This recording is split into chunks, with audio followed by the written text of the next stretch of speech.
Mine is a very simple one. Let me start by thanking the organization for inviting me. As you know, I'm one of those strongest beneficiaries of the judiciary. For my strong legal team, for the work of my small legal team led by Dr. Onyechi Bazu, SAN, and led OJ Nadi, SAN, I wouldn't be standing here. You know that from my election petition to my impeachment to my tenure interpretation. And again, whenever people talk about corruption in the legal or in the judiciary, and one who takes exception, in all this journey, I did not give anybody 1 naira.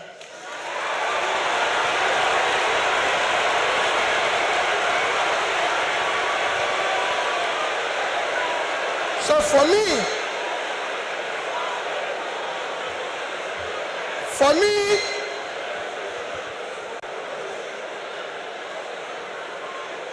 I remain eternally grateful to you for what you did for me to be here and everything. Our topic today is democratic transition in the 21st century Nigeria, 2023 and beyond.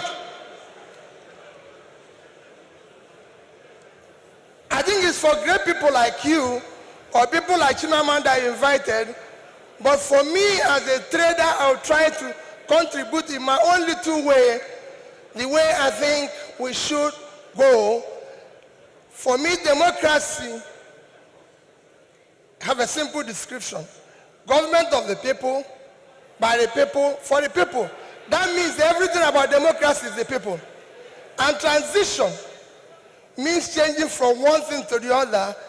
And for me, Nigeria needs urgent transition from being a highly insecure country to a secure country, from a disunited country to a united country, from corruption to a transparent country,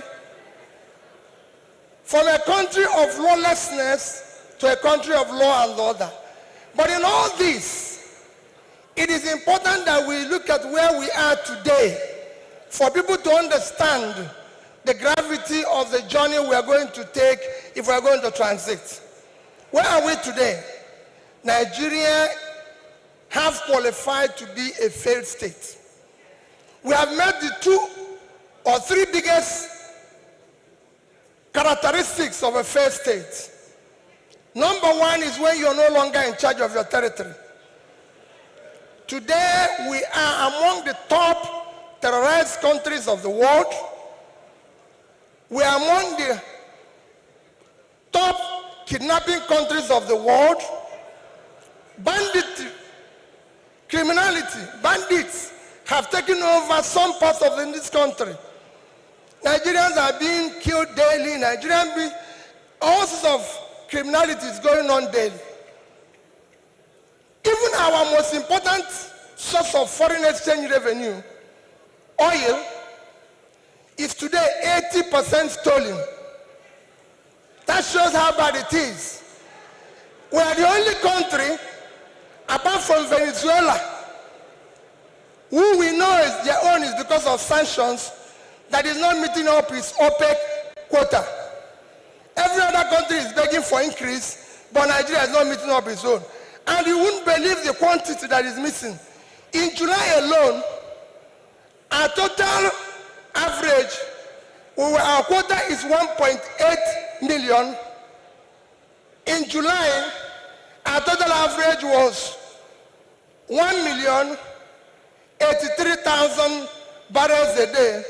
That means that in July, we lost 707,000 barrels per day. If you multiply that by 31 days, it will give you 22,227,000 barrels of oil that we lost. This is a country that needs dollar. If you sell it, if you sell that oil, if you you sell the quantity we lost, this is July alone. If you sell it at the average price of $110, it will give you $2,450,000,000, which at our rate of exchange of 550, you lost. If you use 550, because I used an average of 550, you've lost 1,344,700,000,000 naira. That is your country. That's what you lost in 1 month because of stealing. It is important that we know this. Number two item to show that we are failed state is that you are no longer in control of your economy. Your economy today, we have an economy where we have over 100 million people living in poverty. Your unemployment is one of the worst in the world because you have a combined unemployment of 50%, unemployment and underemployment. Out of 200 million Nigerians, 60% is supposed to be working. So you're supposed to have 120 million Nigerians working, but today Nigerians that are working are under 50 million. So 70-something million of Nigerians are not working, they are not productive. When you compare this to your productivity, you will see how low it is. But what is even worse, we're in a physical mess, total physical mess, because of all this. Between January this year and April, the total revenue of federal government of Nigeria is 1,630,000,000,000 naira. Their expenditure is 4,720,000,000,000. If you minus this, we have a deficit of 3.100,000,000,000.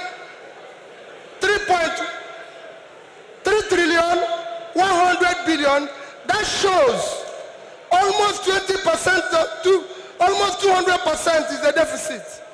And this is the crisis you face. How did we come here? It's a cumulative effect of leadership failure over the years. Because it's 10%, I'll stop here, I would have talked about power. How did we come here? What are we going to do very quickly to come out of this? Very quickly, you need to have a visionary, articulated, competent leadership to start turning around this.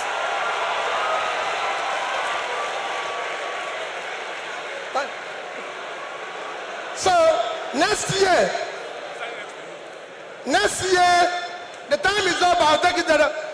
Next year, your election you're going to have next year will not be about, remember, it is not about tribe, no religion, not connection, not entitlement. It must be election about character, competence, capacity, and commitment to deliver.